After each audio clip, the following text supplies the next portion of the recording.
আসসালামু আলাইকুম ওয়া রাহমাতুল্লাহি ওয়া বারাকাতুহু। সম্মানিত শিক্ষার্থী বন্ধুরা, আশা করছি আল্লাহর রহমতে আপনারা সকলে ভালো আছেন। আজকে আমরা আলোচনা করব আমাদের ধারাবাহিক ক্লাস 7 নম্বর নিয়ে। ক্লাস যদি ভালো করে বুঝতে চান অবশ্যই শেষ অবধি পর্যন্ত না টেনে দেখবেন বলে আশা ব্যক্ত করছি। আজকের নিয়মটি আমাদের অষ্টম শ্রেণীর শিক্ষার্থী বন্ধুদের জন্য ভেরি ভেরি ইম্পর্টেন্ট, সবচেয়ে গুরুত্বপূর্ণ।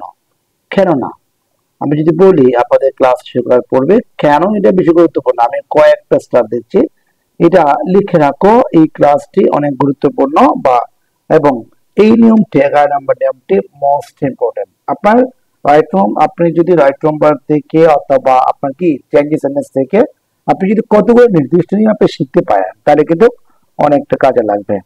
যেমন আজকের যে ক্লাস এটি কিন্তু সবচেয়ে গুরুত্বপূর্ণ। কেননা যে আমাদের কি আছে বোর্ড পরীক্ষায় প্রশ্ন বা কোনো পরীক্ষার সময় এই বাক্য থেকে বা এই নিয়ম থেকে বেশি নিয়ম দিয়ে থাকে। ঠিক আছে, এই জন্য বললাম এটা মনোযোগ সহকারে খেয়াল করতে।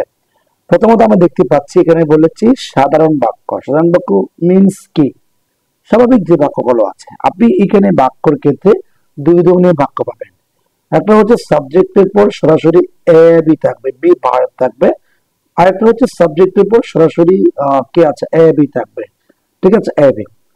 এখন আপনাকে খেয়াল করতে হবে সাবজেক্টের পরে কোন ভার্বটা সরাসরি ভার্ব পেয়েছে বা কোনো পরিচয় শব্দ পেয়েছে, অথবা আপনারা যদি ভার্ব না পায় টু বি থাকে সেক্ষেত্রে আপনাকে মিসার বসাতে হবে। ঠিক আছে, আচ্ছা, ওয়াজ টেন্সের উপর ভিত্তি করে এরপর আমরা নিয়ম দেখবো। প্রথমত যে সচরাচর নিয়ম বলেছি, প্রথমত সাবজেক্ট থাকতে পারে, এটা হচ্ছে অ্যাফার্মেটিভ, টু বি ভার্ব, তারপরে ভার্ব, তারপরে নট, তারপরে অপোজিট অ্যাডজেক্টিভ বা অ্যাডভার্ব। ঠিক আছে, এরপরে এটা হচ্ছে টু বি ভার্বের ক্ষেত্রে আপনার যদি কি করতে চান যে সাবজেক্টের পরে সরাসরি ভার্ব আসে সেক্ষেত্রে আপনি কি করতে পারেন, বি ভার্বের সাথে এস বাই এস থাকলে আপনি ডাস করতে পারেন। আর ভার্বের সাথে যদি কি থাকে, কিছু না থাকে তা আপনি ডু বসাবেন। আর যদি বি টু হয় সেক্ষেত্রে আপনি ডিড নট বসাবেন। ডিড নট বসিয়ে পরবর্তী শব্দটাকে আপনি বিপরীত করে দিলে আমার বাক্যটা হয়ে গেল। আচ্ছা, এরপরে আমরা এখানে কতগুলো বাক্য দেখতে পাচ্ছি।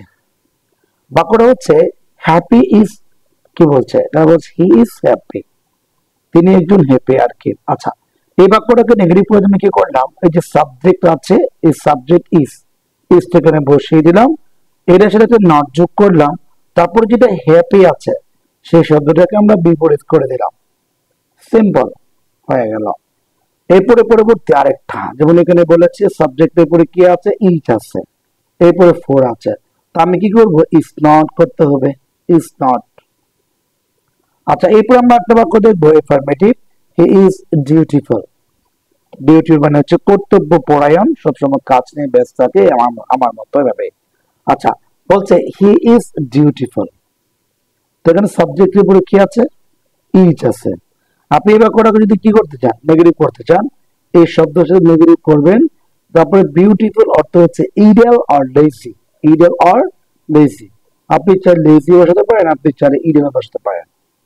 ঠিক আছে, মানে লোকটি দায়িত্বপূর্ণ বা দায়িত্ব করে আছে আর এই পরেরটা করে না এটা। আচ্ছা, এরপর আমরা এই পাশে দেখবো, এই পাশে যে তিনটা বাক্য দিয়েছি এই তিনটা বাক্য হচ্ছে সাবজেক্টের পর সরাসরি ভার্ব আসছে, ওটার সাথে আপনি নট যোগ করে বাকিটা বিপরীত করে দিলে আপনার বাক্যটা হয়ে যাচ্ছে।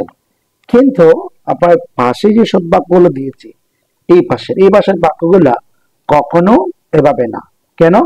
কেননা সাবজেক্টের পর এখানে কি আসছে, ভার্ব আসছে, সাবজেক্টে কি আসছে, ভার্ব আসছে। ঠিক আছে, এই যে ওয়ার্ডস ভার্বটা যোগ হয়ে আছে।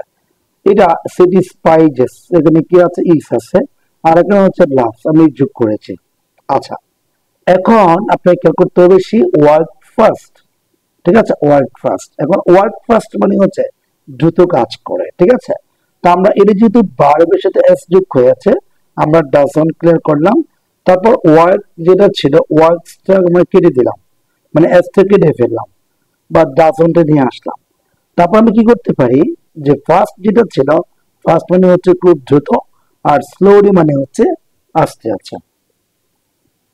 ঠিক আছে, এই নিয়মটি কিন্তু আমাদের শিক্ষার্থী বন্ধুদের জন্য সবচেয়ে গুরুত্বপূর্ণ। অন্যান্য নিয়ম তুমি যদি এক পাল্লায় রাখো, আরেক এই নিয়মগুলো আমি যে জিনিসটা বলছি সেটা অন্য পাল্লায় রাখতে পারো, মানে একেবারে সহজ, একেবারে ইজিলি। ওকে, তাইলে এরপর আমরা পরবর্তী নিয়মে যাব। পরবর্তী 12 নম্বর নিয়মে দেখতে পাচ্ছি সেম কথা, এটা হচ্ছে ডিগ্রি চেঞ্জ। কিন্তু আপনাদের পরীক্ষায় আসবে অ্যাপারমেন্ট থেকে নেগেটিভ করা। এখন কথা হচ্ছে কিভাবে করবেন, ঠিক আছে? এটা হচ্ছে কম্পারেটিভ। এখানে বলেছে সাবজেক্টের পর আমরা এখানে দেখতে পাচ্ছি যে দেন most other than few other বলেছে, than most other than few other than any other than all other, ঠিক আছে? তা আপনি এখন কি করতে পারেন, এই যুক্ত বা আমি যে শব্দগুলো পড়েছি এই শব্দগুলো যুক্ত কখনো কোনো একটা বাক্যকে নেগেটিভ করতে চাইলে আপনি সহজেই পারবেন, ঠিক আছে? কিভাবে? যেমন এখানে প্রথমে লেখা আছে দেন মোস্ট আদার দেন ফিউ আদার যুক্ত কখনো কোনো একটা বাক্যকে আমরা যদি কি করতে চাই, নেগেটিভ করতে চাই, প্রথমত ভেরি ফিউ বসাতে হবে। তারপর সুপারলেটিভ ডিগ্রিতে ডিগ্রির পরের অংশ যা আছে বার পর্যন্ত বসে যাবে। তারপর ভার্বের প্লুরাল ফর্ম হয়, সাবজেক্ট যদি সিঙ্গুলার হয় আপনি সিঙ্গুলার বসাবেন, সাবজেক্ট যদি প্লুরাল হয় আপনি প্লুরাল বসাবেন। এরপর হচ্ছে এস বা সু সুপারলেটিভ ডিগ্রি এস হচ্ছে সেন্টেন্স, ঠিক আছে? আচ্ছা, এখন দ্বিতীয়টাও সেম কথা, একই কথা, এটা পড়ার দরকার নেই, আমরা প্রয়োজন মনে করলে পড়ে নিন। আচ্ছা, একটা বাক্য দিয়েছে Nipa is better than most other girls in the class 9, ঠিক আছে? অর্থাৎ নিপা ক্লাস 9 যত শিক্ষার্থী রয়েছে তার মধ্যে সবচেয়ে ভালো হচ্ছে কে? নিপা, এটা বলেছে। আচ্ছা, এখন এই বাক্যটাকে আমরা কি করতে চাই, যে নেগেটিভ করতে চাই, অ্যাফার্মেটিভ থেকে, বা আমরা যেটা বলেছি পজিটিভ কম্পারেটিভ যেভাবে এটাও সেভাবে, ঠিক আছে? আমরা কি করব, প্রথমত এই যেখানে লেখা আছে দ্যাট মোস্ট আদার এর পরিবর্তে আমরা ভেরি ফিউ আর এদিকে আর এস গুড এস হবে। তারপরে আমরা কি করতে পারি, এখানে ভেরি ফিউ গার্লস এর পরে ইন দা ক্লাস 9, ঠিক আছে? ইন দা ক্লাস 9, তো ক্লাস 9 মধ্যে আমার কথা হচ্ছে, অর্থাৎ এখানে সুপারলেটিভ ওয়ার্ড এর পরের অংশ যা আছে আপনি পুরোটাই বসাই দিন, অর্থাৎ এখানে কি কি আছে, এর পুরোটা যা যা আছে এটা হুবহু থাকলো। তারপরে আপনারা যদি কি করতে চান, যে বাকিটা যেমন এখানে মোস্ট আছে, এখানে আমরা কি বসাবো, এজ এর পরিবর্তে আমরা কি বসাতে হবে, ঠিক আছে? অর্থাৎ আমরা এভাবে করলাম।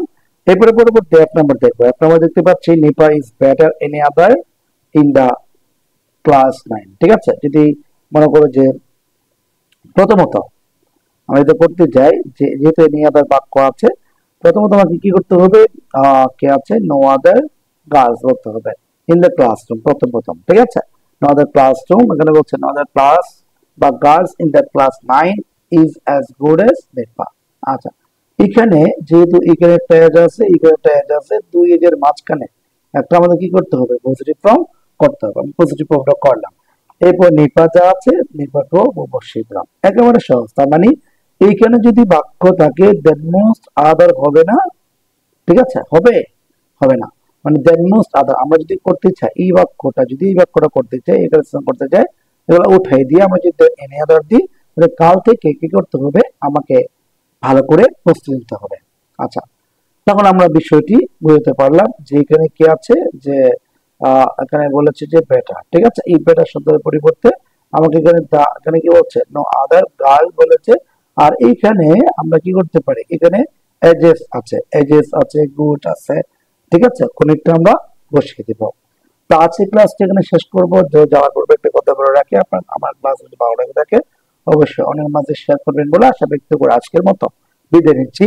আসসালামু আলাইকুম ওয়া রাহমাতুল্লাহ।